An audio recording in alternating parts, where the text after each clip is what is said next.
it all started when we were walking downtown one night, right, and we saw the man in the alley. The entirety of it revolves very specifically around like Skyrim and Lord of the Rings and that kind of stuff. Don't be a coward about it. Hard as you can with your vision. A lot of people did say like, this is so stupid. We were told that very frequently. Just a group of people came in, sat down at a table and started playing D&D. And then at some point you sit down with a bank and you're like, hey, can I have lots of money? Growing up before being a nerd was cool. That cemented nerdom for me, I think. Just fell in. It's always fun asking bartenders where they would go. And then some of those people went on to like go compete nationally.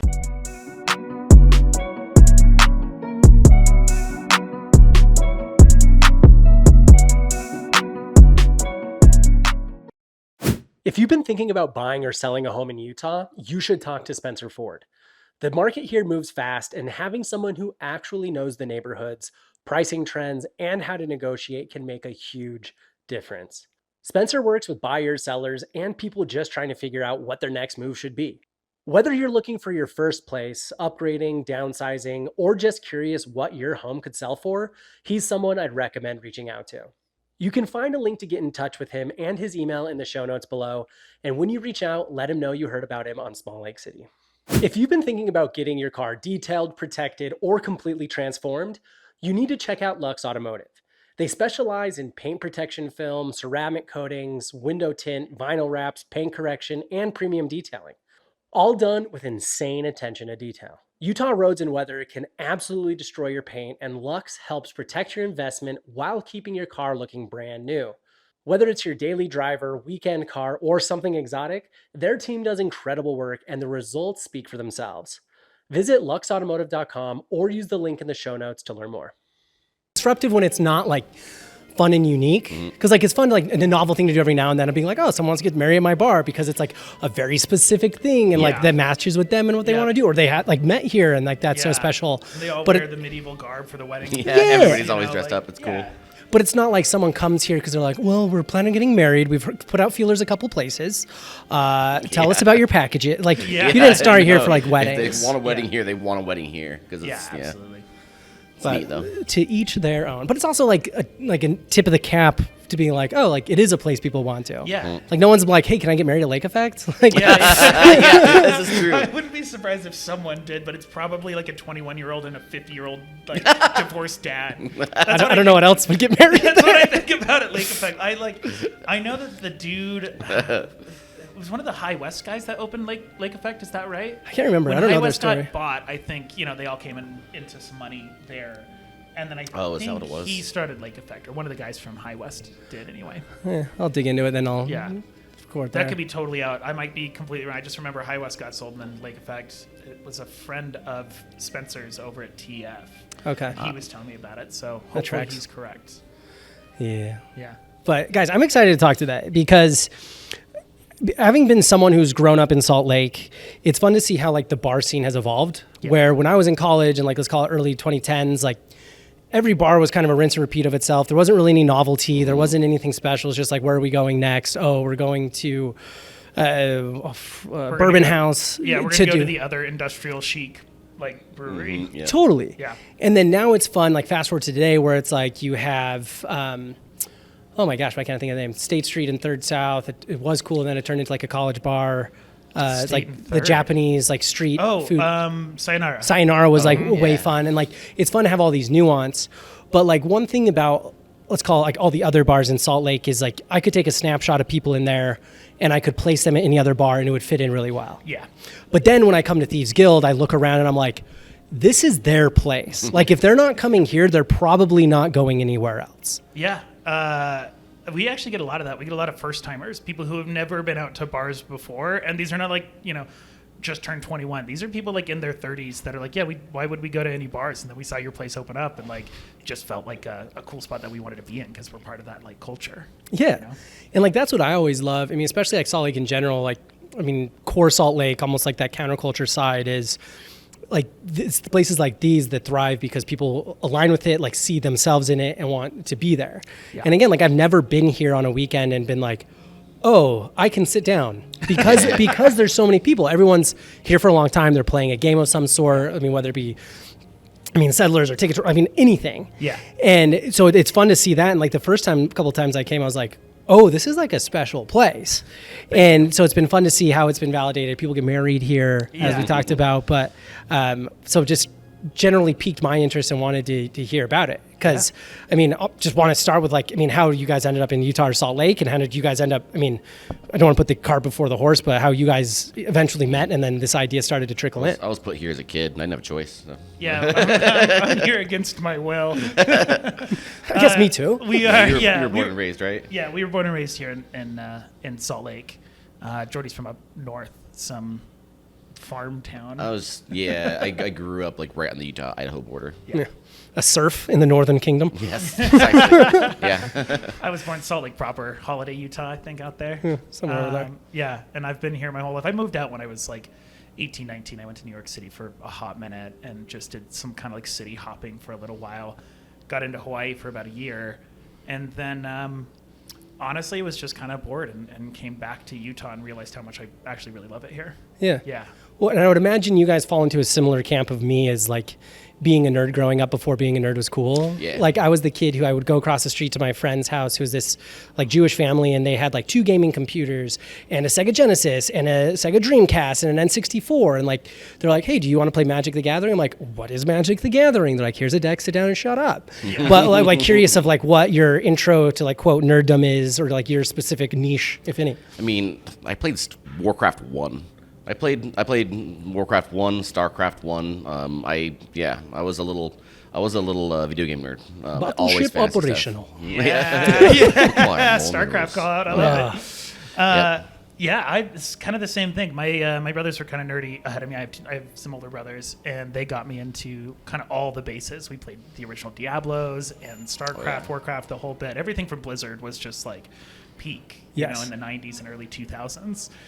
So, and then Magic the Gathering, of course, Yu-Gi-Oh!, Pokemon. We did all the trading card games, that kind of stuff. And then eventually someone introduced me to D&D. I don't even remember how that happened, but that was a pretty young start, too. Probably like 3rd edition, maybe. That's wild. I didn't play D&D until I was an adult, maybe 12 or so years ago.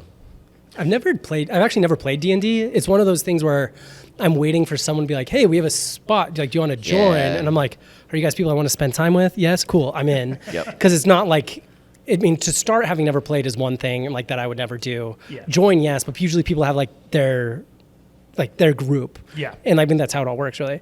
And so, but I was the same way. Like, I remember going to my friend's house and his brother was watching Dragon Ball Z. And I was like, wait, who's the purple and white one? That's Frieza? Okay. And now why is his hair yellow? Okay.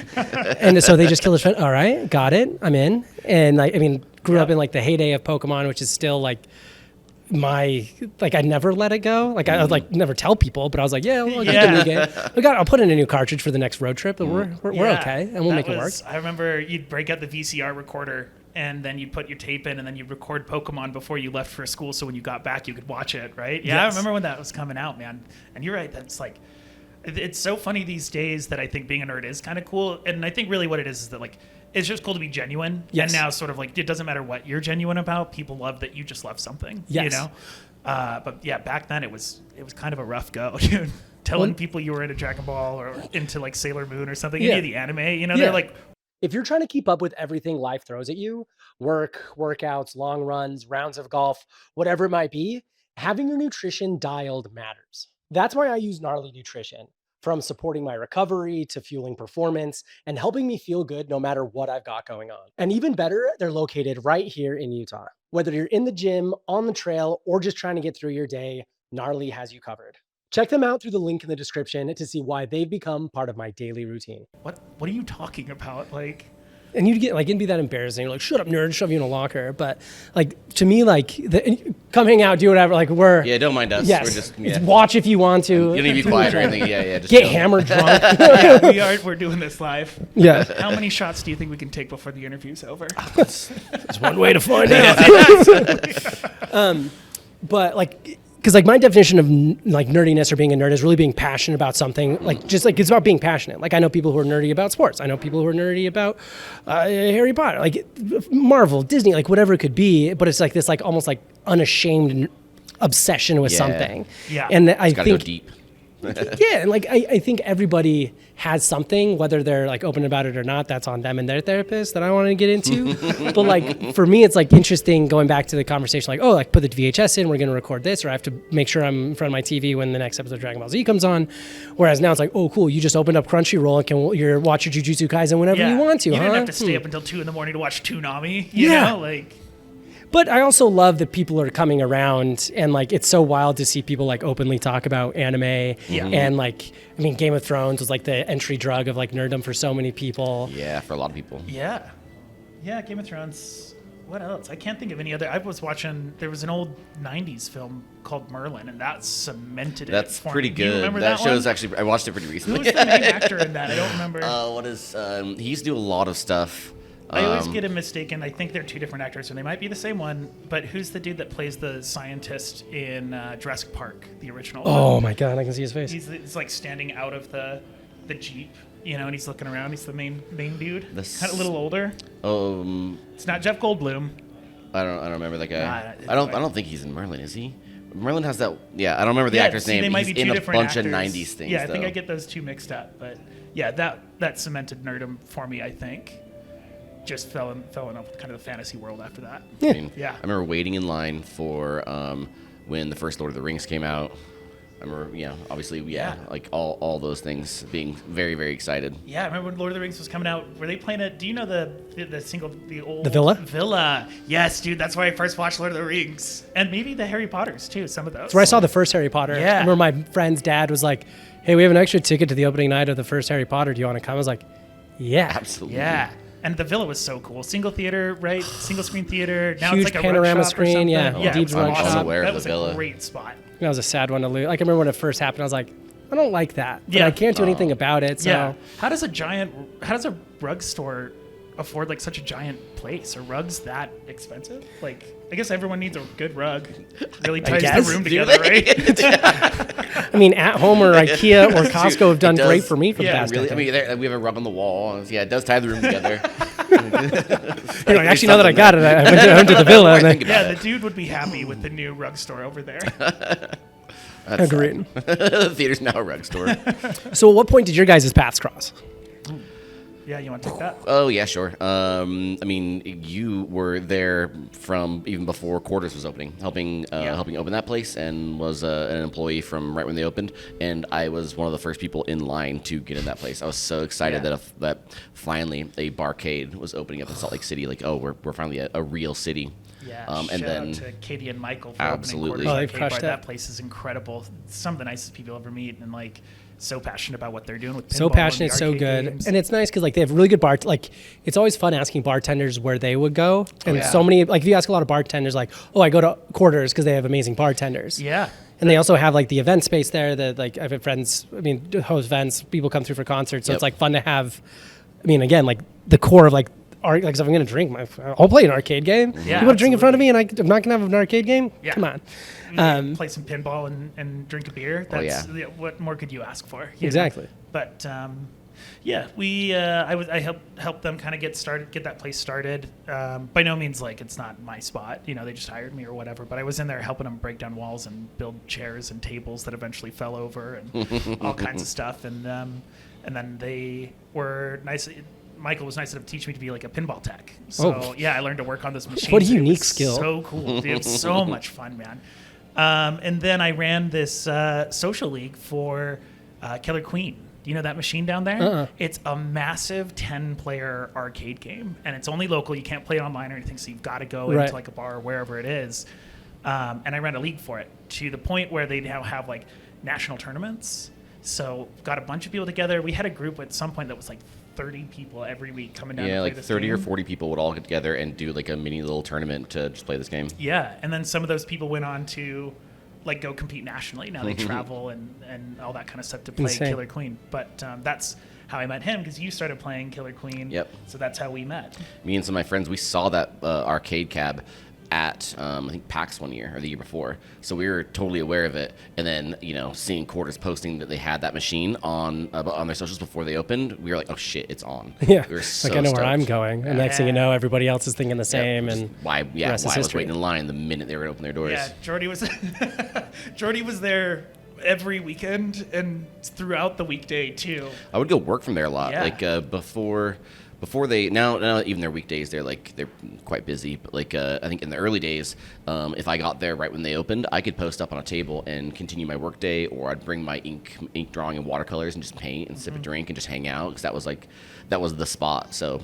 all of our friends would just meet up there eventually, and I'm just hanging out working, and if nobody comes, I'll play some games and go home. But if everybody comes and joins, it's great. Yep. Next thing you know, you're there till last call. And Yep. Yeah.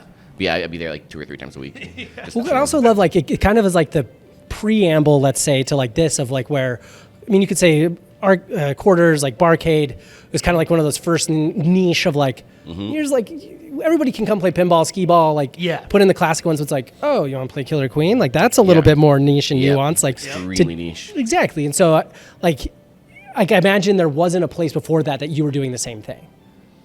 No, I mean, not in Utah. Hell no. The only arcade that I can think of that I probably, with any consistency, went to was the Nickelcade that's down by Fashion Place Mall. Yeah. And that's because I was 16 and had nothing else to do. Exactly. And so it's fun to see how, again, that same theme of finding these places that open up opportunities for people to experience things that they couldn't before, or didn't cater to that. And so now you're oh, quarters open, oh, I can work here? Cool. I'll play a couple games and go home, or if there's people here, then we got 10 of us, we're going to play some Killer Queen, or whatever that might be. And so it's fun to see how that's expanded. But at what point, and I'm curious of which conversation came first of hey, I want to open up a bar that's very specific that we have this idea for, or let's make cider. Oh, I think, it all started when we were walking downtown one night, right, and we saw the man in the alley, and we went up and the wizard gave us an orb. Yeah. The orb spoke to us, and that's how we got the ideas. Yeah, the mysterious stranger, the hooded figure and all that. Wait, the wizard, the wizard that's always around? He's thinking of the Salt Lake City wizard. Oh, no, we just met a wizard in an alley, and he gave us an orb, and the orb whispers to us, and we do what the orb says. Yeah, it was more it was like a prophecy that we were given. Right, yes. Yeah. Nah, man, we just making shit up. It took me a second to No, catch I on. like that more. I do remember an alley, and I do remember a stranger that stabbed our friend in the butt. But I don't remember them giving us an orb. Stab, butt, orb. Yeah, exactly. It required a blood sacrifice. No, dude, we after we became friends at our quarters, we really just started hanging out, just outside of Killer Queen and outside of work and that kind of stuff. And eventually ended up as roommates at one point. I found out that you had been making cider for, I don't even know how many years at that point. How long ago was that? 5 years ago? I have no idea. No, we met a while ago. What started that? What started I'm going to start to make cider on my own. Oh, it was one of my buddies moved to Washington, so we'd worked together here. Was in my friend group, and I would hang out with him and his wife, and they eventually sold their place and got a little homestead on Bainbridge Island. Cool. And then he had a bunch of apple trees, and he's like, I think I'm gonna start making cider. And then he did. I'm like, this is pretty cool. And then eventually I would fly up and I would help him press his apples, and we would make a truckload of cider. We go to all his neighbors' places. We go to abandoned giant apple trees just on state land or whatever, and just harvest them, bring them back, press them, make a few hundred gallons. And that was super fun. And I've been doing that, and then eventually pressing and making cider with my brothers back at my parents' little orchard. And so I've just been doing that for years and years before that. We even started living together. Because we lived together. That's when we started homebrewing together, making a bunch of beer, making a bunch of cider, that kind of stuff. Was that right during COVID or right before? I think it was basically during. I think it was right at the beginning, is because my lease ended and I had to grab a new spot, and then which is a few blocks away from my other place, and got a really cheap deal on 2-bedroom, 2-bathroom, and then I think your lease ended, and it was things are shutting down. Yeah. And then we're just take our spare spot. Everybody's hanging out at our place playing video games all the time anyway. Just take the spot. So. Yeah. Your memory gets a little blurry when you get to brew your own alcohol at home. It gets a little hard to remember those days. That was also a time during lockdowns and things, and we weren't going out. We had our little pod of people that would hang out at our spot. But we brewed 400 gallons that year. So we weren't buying alcohol. We were just brewing cider. We were trying to get really dialed into brewing a bunch of beer styles, and we had a lot of stuff on draft, and friends would come over and here's the selection today. Yeah, we couldn't get rid of it fast enough, I think. Yeah. That's insane. Of just being like, hey, we're nothing else to do. Come play some video games. Come have some cider, and have some homemade beer. It was a great time. It was, honestly, very fond of those memories. And it was, So, from all of that, like after Medic Quarters, moved in, started brewing together. We both ended up in a job in tech. Okay. So I was working as like an IT professional for a local place here. You were a software engineer. Yeah, I've been a software engineer for a long time at that point. Cool. And we were just, I think we had counted how many gallons it was. It's like 400 gallons or something. And we kind of just looked at each other and we were lamenting about our tech jobs. And stereotypically, as tech bros do, with, they're like, well, let's go open our own joint. Yeah, a couple of tech millennial bros. Two crazy brothers with a one dream, one destination, one mutual hatred of our job. Yeah. metal stools. We kind of just looked at each other. I think you were the one that asked me, like, would you want to do this? And I didn't know at the time if you were serious or not the first time. Yeah, I'm always serious about ridiculous ideas. Yeah, and it So the best things to be serious about. yeah. And I had been in the service industry before tech for 8 years, and then quarters for like 2 years, something like that. And I felt like I took a moment to think about it. I was like, maybe I do have a good grasp at least on what I would like out of a bar. And then a week later we sat down and I was like, okay, can we, like, how serious are you? Because Jordy's never worked in the bar industry, I think. No. Right? I'm not crazy? Nope, never. Nor has he ever manufactured cider or any alcohol at this level. At a large scale. So, it was it was a big bet to go from brewing 5 gallons at a time to 250 to 500 gallons. Yeah. When you brew things, it doesn't scale linearly. No. You've really got to dial it in and change it as it goes. So yeah, the learning curve on this system, it was intense, but like a lot of research, and we eventually actually in our apartment we got a like 40-gallon model of one of these full tanks. Like they make those. With all the exact ports. It's in our cold room. Yeah, actually, we make sodas out of it now. But we were practicing in that, so I'm like, all right, familiarize my stuff. Let's scale our batches up and like get a little better at very least. A 40-gallon batch, even it's not 250 or now 500 gallons like as in the big tank over there, but that still helped. Yeah. Well, it's interesting talking to like Hannah from Hans Kombucha, Marcio at Mountain West, who is also at Shades, and even at Hopkins, like just hearing their scaling of like, I started like most people started like in their dorm, in their apartment, in their house or whatever, and then grow. And like that's like the hardest thing, because it's like even Hannah talking, she's like, I had like 20 2-gallon jars around my apartment. Then all of a sudden I have this huge stainless steel vat that I have to do the same thing. And it doesn't change. Literally temperatures change a lot. So you have to deal with all of this.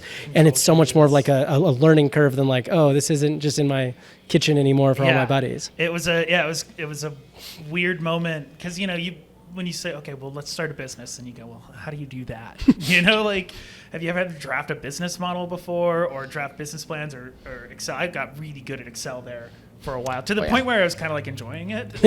Truly nerdy. Yes. Once you start getting into like the programmatic side of Excel, where you have because our business plan was fucking so many sheets all interconnected, and so you could take one single model that was estimates based on some stuff, mess with that, and that would cascade through a bunch of different other sheets, and automatically output like a bunch of cool stuff, like something that's actually really interesting and fun to like build those little models. I'm pretty sure we could package that and sell that if we wanted to. Just those Excel sheets. We'll give you a 6-pack of cider too. Yeah, exactly. So to help you understand better what we do. The cider's very expensive, and then we throw in the sheets for free. Yeah. And then you do a bunch of that, and then we met with Rio over at Scion, and he became like a consultant for us. And that was probably the moment, I say this all the time, that was probably the moment where I realized Jordy could probably do this with no experience. He sat down with Rio. Have you met Rio? Mm-mm. He is a huge beer enthusiast at a chemical level. Yeah, he's a chemistry nerd. Yeah. And so we sat down over at Fisher's to meet with him to see if he wanted to consult for us, and if he could parse out whether we knew what we were doing or X, Y, and Z. And I told him about my experience in the industry, and then we basically got over to Jordy, and the two of them, I sat silent, I think, for like 30 or 45 minutes while the two of you just nerded out on chemistry behind brewing cider. I'd read a lot. I think learned a lot at that point, and I think that was one of the first times where I like talking to somebody who was a professional about that stuff who actually like engaged me on my level. That was one of the first times. So it was like actually really fun to like. Yeah, he dig gave into us it. like a stamp of approval. He's like, you guys, you know what you're doing. You Maybe can do this. you're not complete idiots. Yeah. It's always a good validation from someone who does it. Yeah.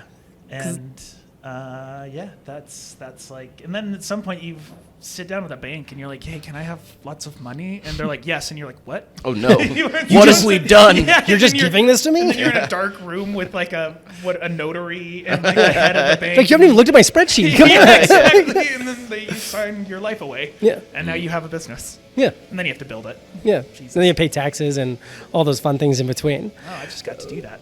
So the cidery came first. You have this apartment. You're shelling it out. You're like, hey, listen, we hate our jobs. Let's do something more fun. You've kind of dial in the process, get some validation. And at one point, was it like, hey, like, let's go find a space and what are we going to do about this? Like, was the idea from the beginning to make, this? Or Pretty was it just like, or was that, the answer to the question is yes. But or is it more of like we want a place and like, it'd be fun if we did this? I think we always had an idea of what we thought was missing from Salt Lake in Utah, and then we had an idea, like just us being just night creatures, you in the industry and me just being a person who spends a lot of time at bars, of what the scene is missing and what we think is really unique and cool here. Places to do activities, places that have a unique aesthetics, and those two things fitting together. That's like, it was, we always we're like, we should have a crazy fantasy bar so we can play D&D there instead of here. And that was always kind of the fun idea. I think it was a lot of, then obviously make ciders meads, but then there was a lot of market research after that was like, okay, there's some validity here of why those things are actually like worth it and why they play so well together. In a fantasy tavern that this could be just a normal bar. You can just come here and play games and whatever, or it could be a brewery. What better place to have like a tankard of cider or mead, right? Yeah. It is A good old hearty cheers, and it's absolutely. this medieval beverage that belongs in like a kind of fun eccentric kind of place. Yeah. Like, that's fantasy and medieval. Yeah, you do your due diligence as pretend business people to see, does the market want it and all that kind of stuff. And obviously Utah's a huge nerd market. Like FanX is one of the biggest growing nerd conventions in the nation. And then you have like a bunch of famous fantasy writers that exist here. Like we kind of knew that there was a need for it or a want for it, I should say. Yeah. And then there's a lot of discussion on like how far we were gonna take this. We in our hearts we knew we wanted a fantasy tavern, but we're also like, is that responsible? Like, are people gonna want to be here? Are we gonna isolate a huge group of people by having something so nerdy? And then it's like, no, you bring them all out of their dungeons when you build this kind of a place. Just have them shower first.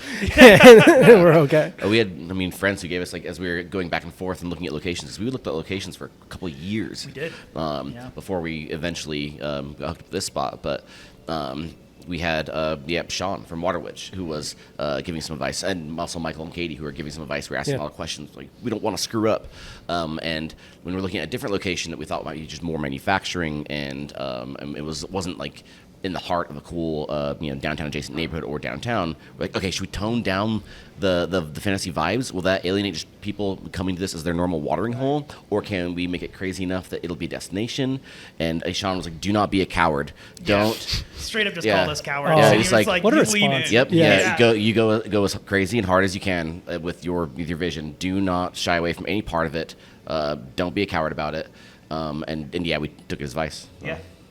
The best of our ability, anyway. I want to backtrack a little bit because you said something that made me interesting. Because one question I had when I was setting up, and I've been here before, is like, how did this get? Because it's very. You look around and like my ADHD could stare at one wall for an hour and just kind of get entranced by everything on it. And I like what you said earlier when you were talking about quarters, where you sit there sometimes like watercolor. So it sounds like you have like a background in creativity in general. And did that help funnel into like the creation of this place, or did you guys have outside help to get it done? No, that was everything in here is built by us, or some of the really like nice woodwork is built by our woodworker. But everything else here is crafted and built by us. Yeah, I have a friend up north who did the tables that I was telling you about earlier, and stealing the wood out of the post office and that kind of stuff. That's where these banquet tables come from. Thank you, USPS, for your service. Yeah. Please don't tax us. A lot of the like really nicer woodwork and stuff, the functional stuff, is built by a gentleman, Zach, from Pith Woods up north. Cool. Or Pith Studio. The studios. Pith Studio.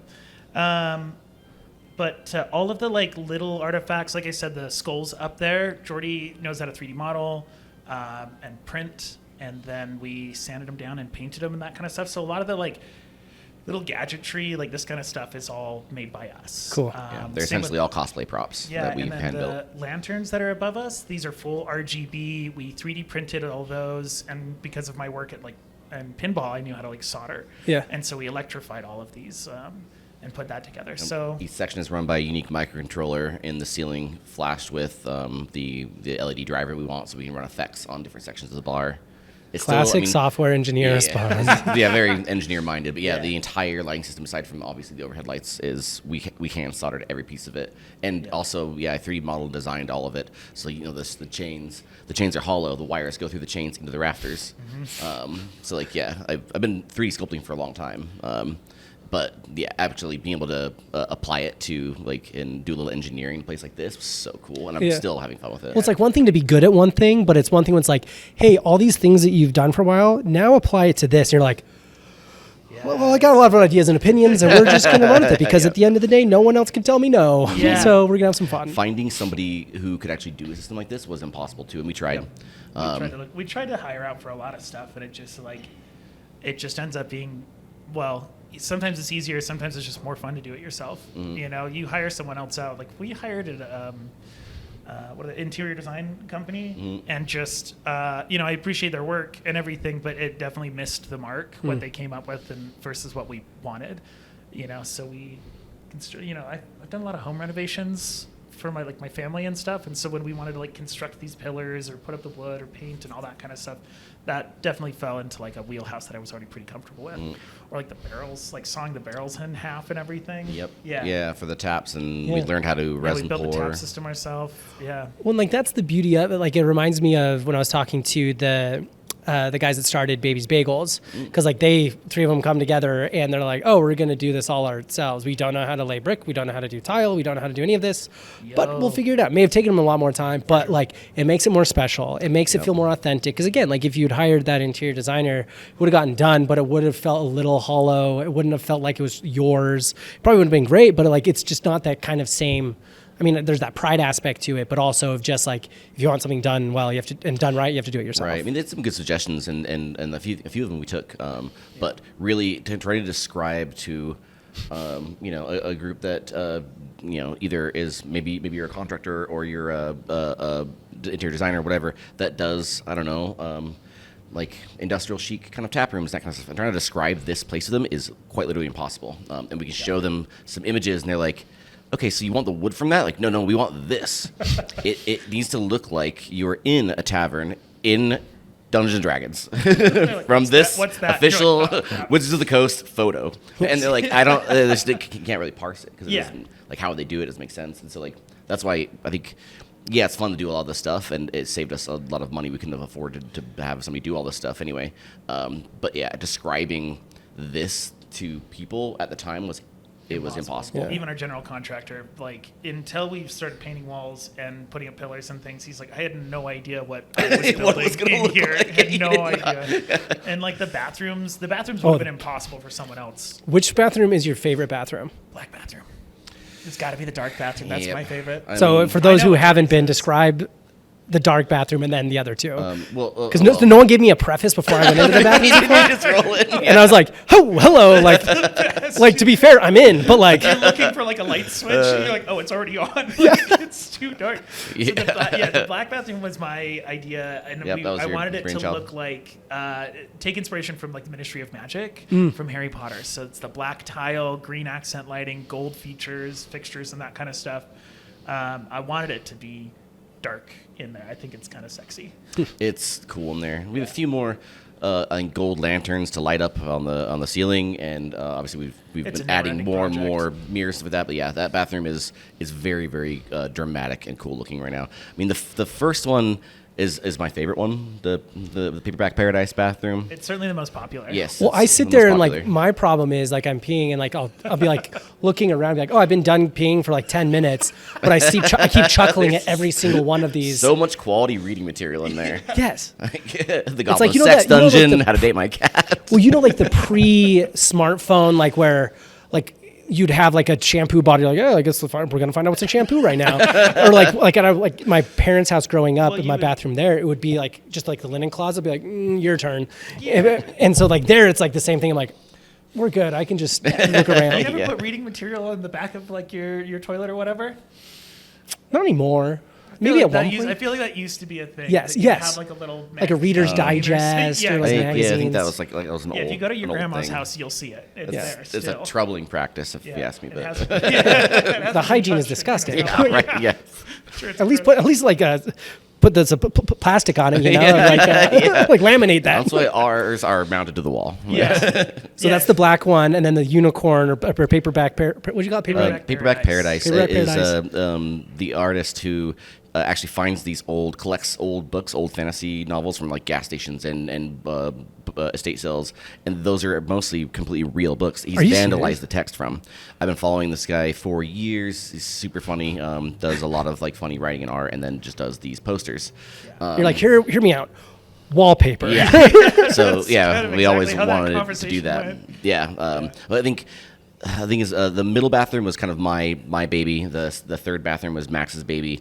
And when it came to all the other things I had committed myself to, like electrifying our lights, and oh shit, we need taps that work. And in the end, the middle bathroom kind of became the most neglected one. It is the most unfinished. Of course, the middle bathroom is the most neglected bathroom. We ended up wiring through those got walls. The most potential. I had a vision, but like we ended up having trouble wiring some of those crystals in there, and then ran out of time. And someone wanted to use them as rock climbing. Yeah, and somebody smashed one. Yeah, I don't know if they smashed it or they thought they could climb to the top of the tower or what, but one of them just, the whole resin crystal structures just busted off. Yeah, the structure underneath had been we pulled will out. Find you. But that one needs the most finishing. But yeah, we had so much trouble wiring, getting through these walls. We should have wired it before we even put but we're still solidifying designs. Yeah, it's been so many things. Like I think at first we wanted it to be like a magical mystical cavern. Mm-hmm. That's kind of what we started with. I want to be the crystal caverns from Elden Ring. Was the original inspiration. Yeah, absolutely. And then I don't know, I always, when I go in there, it feels like a tower. Yeah, well, especially with the mirror there that looks like a giant window out into somewhere. Mm-hmm. Now it is like the wizard's tower. So. Yeah. So the long story short of what you need to do is you need to come here and drink enough that you need to go pee 3 separate times, and you need to go to each bathroom, and then you can understand which one is your favorite. Yeah, it's funny how many times, sometimes, if I need to, I'll be working at the door. It doesn't happen very often, but when I do, it's funny, someone comes out of one bathroom, and then their friends are like standing there, and they don't go back. They don't go in. The friends don't go in. They just point at the next room, and they go in. We see that all the time. I love it. People get jumped from room to room to room. So yeah, this was like a thing that I told Jordy when we opened this place. I said, we're not going to have stinky, boring bathrooms. I knew I didn't want that. Yes. I wanted something like nice, something that fit the theme. But then we're like, well, again, let's just take it farther. Let's go, balls to the wall there. Yeah, and I love how and it's so authentically you guys, right? Like, because you didn't outsource anything. You had these visions for everything, and like down to the detail of like any corner you look at, even the examples of the bathrooms make it what is so special. And so then I also love that you guys are kind of going through this like process when have the property, you're like figuring it out, you're talking to people, you're like, are we crazy? Like, is this really the way they want to the point where they're like, bet on yourself. Like, people we trusted told us we were not crazy. A lot of people did say like, this is so stupid. We were told that very frequently. Showed you, mom. Poo-poo people. We don't like them anymore. Yes. Yeah. People we trusted, and they said, no, this is cool as hell. Do it. Yeah. And now you send them a picture on a Friday. You're like, hey, man, this place sucks. It's super empty, and no one likes being here. Nobody wants to be in our nerd bar. Yeah. But was there? There's got to be some apprehension when you're like, all right, well, it's done. We're gonna open and bring it in. But at what point were you like, oh, we kind of called our shot in the aspect of saying, we want to create this space for these people to do these things, and then was there ever a moment where you're like, oh, we did exactly what we wanted to do? Yes and no. I think that this place is continuing to evolve. Like, just the whole, you can take the middle bathroom and just extend it out to the rest of the bar. We're totally happy with what's happened, but like everything is a working project in here. Like, we just painted the walls. We're not even close to done. And if you wait 3 months before your visits here, there will always be so much that is different. Yeah, but we did do it. I think we spent because of how much we were in here during construction building these parts. I did have a moment where it's like, cool, you have a soft opening and then you have the public opening and things of that nature. And that moment doesn't happen then. It happens like a month after that. At least it did for me, where I didn't have to like be here one night. Yep. When you first start, you're in here open to close. Oh, yeah. You know, and before open, like we'd be in here at like 8 a.m. and then I would like help the bartenders close at 2 a.m. You know, and I do that every day for a few months. But then the moment of like, oh, we did it is when I can step away for a night. And I have like such an amazing team here that honestly, very incredible for picking up all the slack that I probably had opening this place. They did incredible work, like making up for me anyway. But when I was able to step away and not have to close the bar and they could close the bar, that was the moment where I went, oh, we did it. That got opened like as a business. And then again, when we saw like sort of our first D&D group come in here without saying anything, just a group of people came in, sat down at a table and started playing D&D. And I was like, oh, it's happened. Like, Right. Jordy, look at him. we're a nerd bar. it's like we imagined. Yeah, it's like little moments like that. I don't think it's one big moment. I think it's very much like for us as owners, it's these little tiny moments that remind you that you've done it. Well, and like also too, going back to like when you could hire people and staff and trust people, I feel like it's as equally as is the customers come in and feel like they belong. Like I feel like everybody that work here loves being like, I'm going to put on my mage costume today, or I'm going to dress like an elf. Yeah. And I mean, I can't think of many places that you could go to work as an elf or a mage or a bard or whatever it's going to be, and them being like, you need to go home right now. You'd probably have to be in Vegas. Yeah. Probably, yeah. Yeah. Yeah, there's like cosplay bars in Vegas. I mean, and I think before we were open and we were interviewing and hiring the team, like we had talked about, like, we don't know how certain aspects of this place will be received.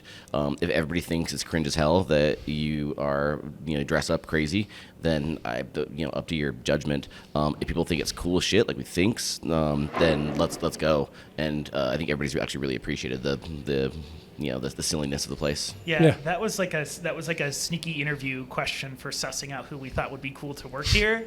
Is a lot of people, some people would be like, okay, so what's the uniform gonna be like? And we were like, we're gonna give you some elf ears, we're gonna have mage hats, and we'd tell them they'd have to wear something like kind of ridiculous. And if they were into it, it was like, cool, you probably belong here. The bit that we would do is like how we the wizard in the alley giving us the orb that speaks to us, and that's how we got all the visions to build the place.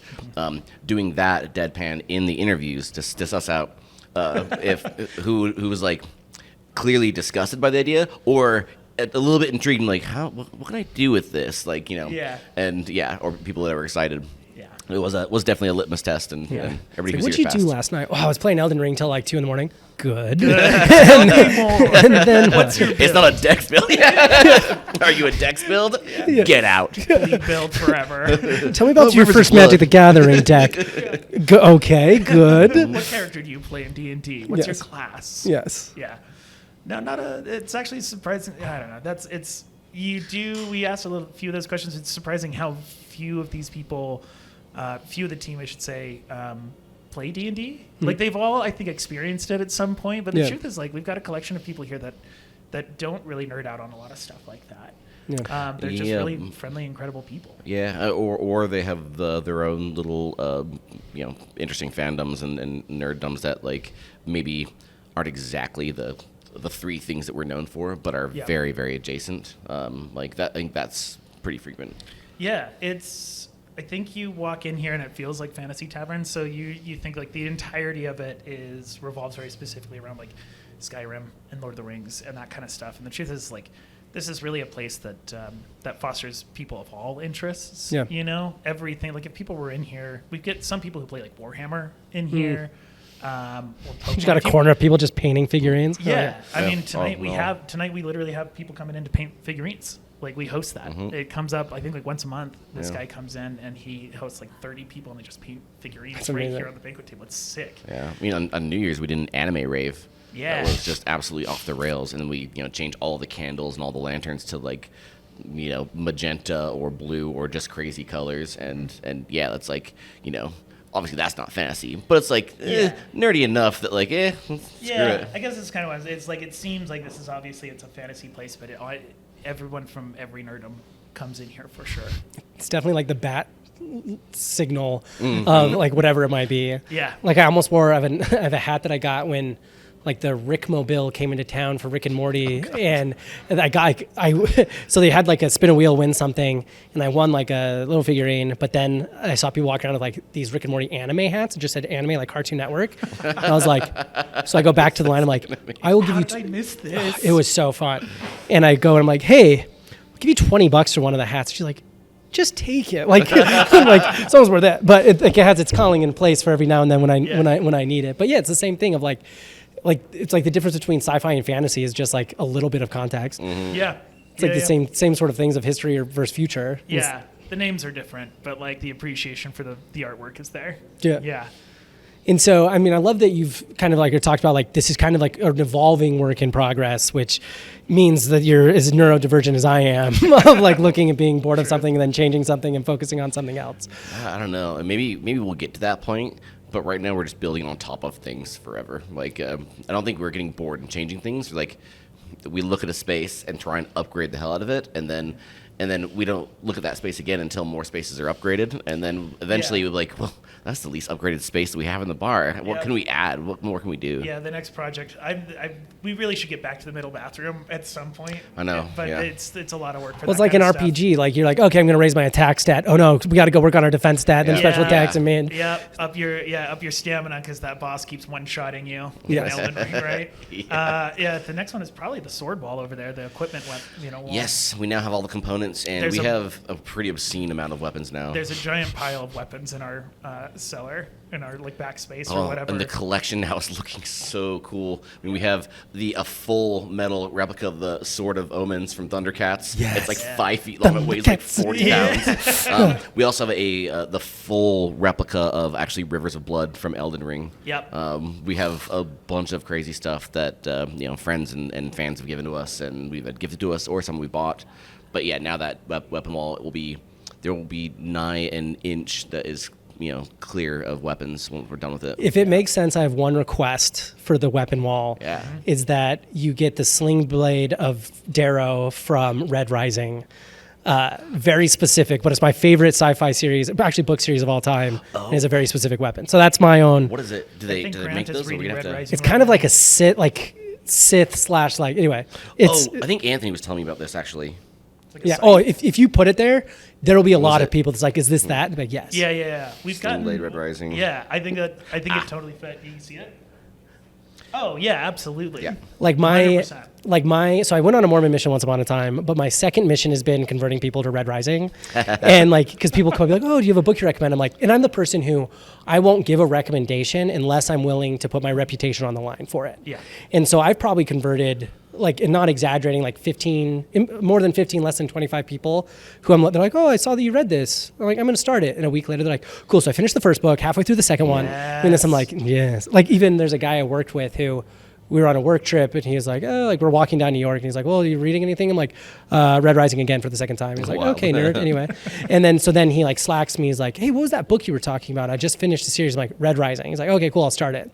3 days later, he's like, I finished the first book. And then talked to him a couple weeks later. He's like, I finished, because it's 2 trilogies and then the author's working on the 7th one now, which is going to be to wrap it up. And he's like, I finished the first trilogy and I've already convinced my wife that we need to name our daughter one of the characters from it. I was like, he's like, my work here is done. I think a bunch of our staff has read it. We have a lot of book nerds on staff. So. I'm pretty sure the book is somewhere back there right now. Again, I think Grant is reading it. Yeah, I think we have had like 3 or 4 different staff members who read Red Rising because they talk about it. Yeah, are you guys reading anything right now? No. I'm reading. Honestly, I'm trying to get back into my hobbies before we started this project. So I'm rereading a few of my like astronomy books. I like astronomy. I have a telescope at home, so I'm just reading a few stargazers guides and that kind of stuff. Cool. Oh wait, I am reading something. He's reading a book about making cider. No. I'm reading something fun. It's actually so let's see. My girlfriend's been getting back into some books. She read like one of the books for the book club, that kind of stuff, and it's like, oh, now I'm reading again. And she has like the Kindle app, and I have a tablet, and I was like, Oh man, it'd be nice to like, we obviously work a ton, and so finding time, whether we're playing video games with each other or friends outside of work, or like you have to dedicate time to what you want to do. And I've really been wanting to actually start reading something again. But what I actually got was the Pop Team Epic manga. Oh my god, they have a manga for that? Oh yeah. Well, things Jared, when he was in Japan, got me the manga, but it's in Japanese, and I'm like, this is really cool to have. And I guess I could use like an app to like translate it all in real time. That'd be so difficult. But no, then I downloaded that, and so the last few nights before I go to bed, I'm like, all right, Pop Team Epic. Yeah, I have to admit, I think I've actually never read the Lord of the Rings books. I have listened to the first one on audiobook. I haven't gotten to the second two. Most of my reading is, like I said, that astronomy stuff, and then like I'm really interested in like the history of the world scientifically. So I read a lot of like here's the course of mankind, right? But from a scientific perspective, how evolution worked. And you alluded to it, but what did you study in college? It sounds like you were like very science focused. I didn't graduate ever. Okay. I was going for physics, Okay. and I got through about 3 years or 4 years, something like that, and then just was like talking to a professor who was like, "What do you want to do with this?" And I'm like, "I don't know. Don't I get to sit in like an observatory and look at the stars?" And he's like, "Wrong." Yeah, I want to be an eccentric star man. I want to be the wizard on a mountain with a telescope. And he was like, "Absolutely not. You're going to be 60 hours in front of a computer just crunching numbers." And I was like, "That sucks. I'm not doing that." Like ass. Yeah, you're like, hard pass. I'm out of here, actually. Yeah, I'm out. So, yeah. What else? I mean, you mentioned you're playing some games right now. Anything you're playing that's fun or taking up I mean, more of your time than you'd like? We're playing Far Far West. Obviously, Slay the Spire 2 with a bunch of the staff, and all of our friend group is obsessed with Slay the Spire 2. Yeah, games you can hop in with 3 or 4 friends Yep. and just spend 2 hours and then be done with it. Yeah, we gotta. That's the key. Otherwise, you're like playing.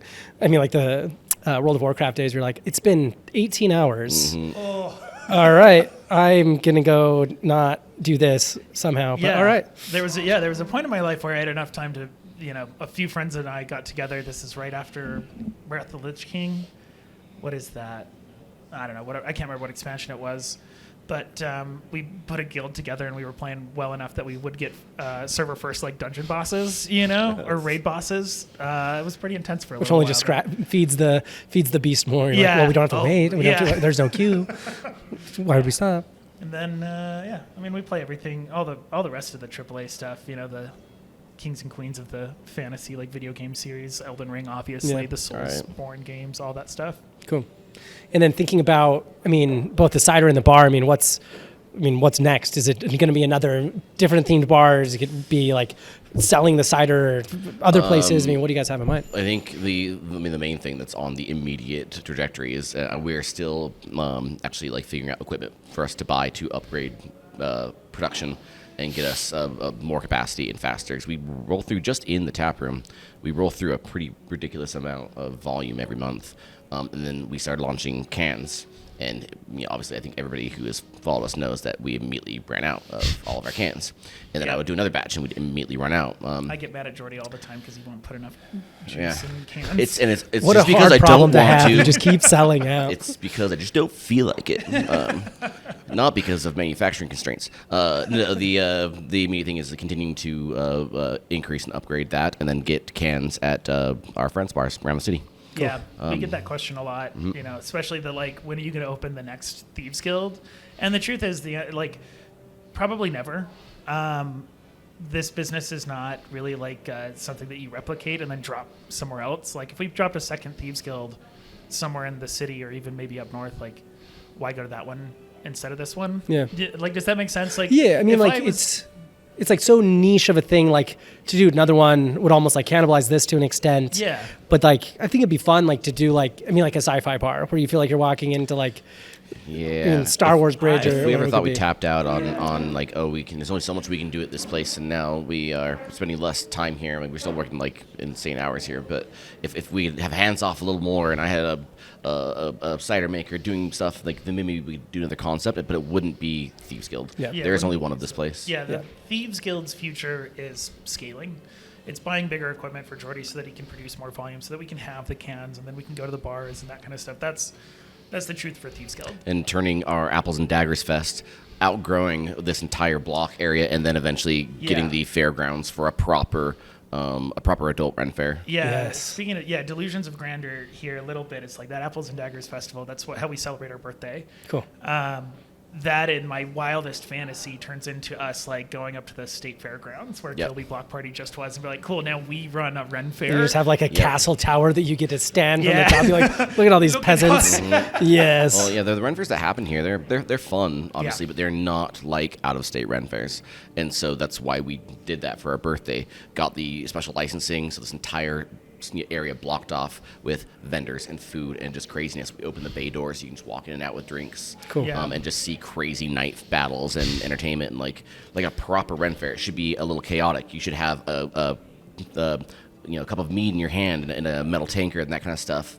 And that's totally missing from the Ren Fairs around here. I know Totally. occasionally one of them up north has maybe a mead tent. They used to, maybe they don't anymore. But my feeling is like they're cool, they're fun, but they do not resemble the crazy big out-of-state Ren Fairs, and that's what we're trying to replicate here. And if we outgrow this space doing that, then I think Salt Lake is ready for a real Ren Fair. Yeah. And that's what we build. Absolutely. As far as outside of Thieves Guild, I've got a bunch of projects, but they'll stay in my mind. Yes. We're not going to leak One those day. ones too far ahead. When is the Apples and Daggers? Our birthday is October 25th. That's Cool. when we opened last year. Yep. I'm this putting that year, on I my think we're- calendar, I blocking think off the we're whole doing day. it the weekend. Or This before year it'll last. be the weekend of October 10th, I think. Yeah, we're doing it a bit early because we It was a realized. bit much to do it on top of Halloween and everything. Yeah, because the It's a planning competitive for it is weekend wild. and weeks. Yeah, there's just a lot going on in October already for us that it's just like wore us out last time. I think I didn't get out of bed for about 48 hours after the last Apples and Daggers Festival. That tracks. Yeah. Yeah, and it's a lot of work, and then we didn't put as much effort into making Halloween special like we had wanted to, because that close together, we were just dead from having such an insane little festival here. Yeah, and this is the perfect Halloween bar. Yeah, There's it no better is. bar in It Salt Lake is. for Halloween than ours, for sure. It's like, oh, what do you want to be for Halloween? Like, well, if we're going to end up at Thieves Guild, I've got some ideas. Yeah. Because sometimes my brain goes a little haywire with Halloween. I'm like, there's a million things I want to do, but I can only do one, maybe two, three if I'm really crazy. Yeah. And go from there. So, yeah, no, I agree. Anything else you guys want to make sure we cover? No, dude, I'm just chilling. Yeah. I'm good Cool. with whatever. We're Well, before we wrap, I want to ask you guys the two questions I always ask every guest at the end of each episode. Number one, if you guys could have someone on the Small Lake City podcast and hear more about what they're up to or what they're doing, who would you want to hear from? Ooh, I don't know who you have or haven't had. Katie and Michael over recorded, so you talk to them. There's so many conversations where it's started and then 2 weeks goes by and one, usually me, doesn't respond to an email. I'm like, oh wait, I was supposed to email someone. So that's one I need to pick back up because it's so iconic at this point that how do you not? That's a true Salt Lake icon at this point is Quarters Arcade Bar. So I would say, I'd love to hear from them. Cool. Me too. Deal. That's I could also do that. I'm a little biased because that's my bar mom and dad. They're the ones that taught me everything that I know about. They taught you to walk so you could run here. Exactly. We've always had this idea of we want someone to draw a map of what is the Salt Lake bar family, because the whole community is still even though it's growing rapidly for sure, it's still very small enough that we've done the mental math of okay, this person started up here, then they opened this bar. Yep, Yes. there's a then family. those people Yeah, there's a started there, proper and then they family opened tree. these bars. Yeah, we It's want to get a insane. family tree made in Salt Lake. That would be really cool because even just the little people, all the people I've talked to, I'm like, oh wait, so all of you worked at this place and then you went to High West, you went to Uinta, you started TF, and you're like, and then they helped them do this, and you're like, it's Yeah, so. this is an art project that you can do. Get a hold of me here. Yes, 'Cause I would love to have that. Our illustrator who does all of our cool shit on our merch and that kind of stuff, and for our lore, they're very, very busy. If you are an illustrator and want to help us with some projects, reach out. This is the official call to action. Sure. Yes, slide in the DMs, comment below, and we'll get this map or this genealogy of sorts made. Honestly, we have a pretty big list of illustration projects, and Paige is very, very busy. So Yeah, Come make money. And then lastly, if people want to find more information about Thieves Guild, what's coming up, Apple and Dagger, what's the best place to find information? I was gonna say walk in the door, but no, it is our website. Yeah, absolutely. ThievesGuildCidery.com. or at our Instagram at Thieves Guild Cidery. Instagram's a good spot too. Yeah. Yep. Yeah. Yep. So come in, website, Instagram, all the above. All the above. Come baby. hang out. It's a good time, especially if you've like had 2 or 3 drinks and someone's like, "Hey, let's go to Thieves." You're like, "Yes, Yeah. yes, I will." Yes, have 2 or 3 drinks and then don't play Risk. Yeah. Because you will destroy your Get friendship. a random Yeah. game recommendation from one of our staff, and they'll give you something that is very silly and then suited for however group size you Yeah, have. craft ciders and niche board games. We have all Uh-huh. kinds of board games that I think people probably have never seen before. Yeah. And last thing we want is people flipping tables because it's been 4 hours of Monopoly or Risk and friendships are on the line. Why are you holed up in Australia? That's the strategy. We very specifically don't have Monopoly. I think one was donated, and it was a weird version of Monopoly, and I think it was like Mormon Monopoly or something like that, Yeah. some variation of that. And I know that they probably brought it in and played with their friends, and it was very ironic and funny or whatever. I'm like, get this the fuck out of my bar.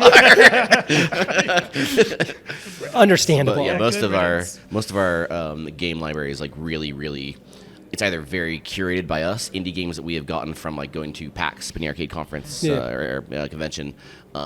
Games that are made to be played at bars, or they're games that were people have brought in that are in such demand that we were shocked to see people play them at bars. Yeah. But they're on the shelf. I mean, so many of those games are donated from people. Actually, a lot of the artifacts here are just donated by other people. It's super cool to watch people like Someone leaves people something comes behind, in- and you're like, "Do we trash or the wall?" Yeah. The wall. No, usually somebody's like, I made this for Thieves Guild, Yeah. and we're like honored. It's so like, yes, this will live on the wall forever, and you can know that you helped, that you made something cool that will live here forever. I think that's so neat. Yeah, I think it's a bunch of the stuff on our fireplaces like that. We're just donations from people. Yeah. So, Yeah. The loot, yeah. yeah, loot. Yeah, bring us loot. Bring us loot. Yeah. Oh, yeah, we meant the loot, the instrumental. We have the inventory Bring us space. loot. Yeah, absolutely. Oh, Max, Jordy, thank you so much. Love this place. I'm so excited to just experience it continually with friends, bring friends from out of town. Like Thank it's always things like this that makes you. it all Hell yeah. special. So Yeah. thanks for all your work and yeah, keep at it. Oh, you too, man. You're doing some cool stuff. So appreciate you. It's a weird world. I never thought I would be that white millennial man in his 30s that does a podcast. But I am the one. I became the stereotype. I mean, yeah. Yeah, we didn't know we were going to do this. Never in my life did I think we were Yep. going to fucking open a cool ass nerd bar, and then here we are. I always thought I'd do something crazy and weird. Like after I got burnt out from corporate tech, I'm like, eventually I'm gonna do something insane, right? But if you told me this, I would not have Yeah, believed you. I tried to get out of the bar industry by going to the tech as like a safe call. Yeah. And then I've like realized how much I hate sitting Yeah, behind a hate desk, it. which is ironic because I sit more behind a desk now than I ever have before. But it's your desk But it's my now. desk. And I really like programming. I really hate corporate tech these days. Like, if I'm going somewhere where the money is good, the experience is mind-numbingly bad, and the company is super evil. And so I'm like, fuck this. Yeah. Yep. That's where I'm at right now. Oh, Yeah. we're rambling more, and we're gonna wrap up. Yeah. It's all good. We'll ramble forever. Oh, Yeah, don't yeah, get me we'll- We didn't even started. start drinking. Oh shit! 0 shots. Do we need to continue for another and then Part grab 2. some shots? No, we can save that for another day of sorts. Cool. No, you Well, got- yeah. Thank you so much.